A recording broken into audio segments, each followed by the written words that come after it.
Hey guys, welcome back, and in this video I'm gonna show you that how to unarchive your Facebook post, which is pretty simple and easy to do. So if you just like the video, make sure you have subscribed to this channel to don't miss the latest video in the future. Thanks guys. So let's get started, and first of all, just simply open up your Facebook app and then come to your profile section.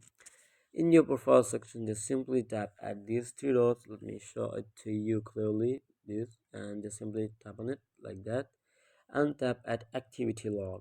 In activity log, you can easily find the option of archive, which you can see over there. Just simply tap on it. So that's where you can easily find all of your archived posts.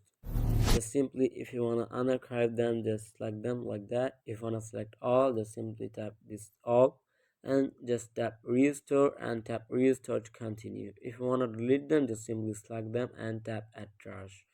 So that's how you can easily unarchive your Facebook post or delete your Facebook post, archive Facebook post. So I hope it helps you guys, and if you have any question about the tutorial, just leave in comment section below and I'll be catching you in the next video. Thanks guys, and if you don't, just like and subscribe to my channel, and I will be recommending you to check the latest video on end screen. Thanks guys, goodbye till the next video.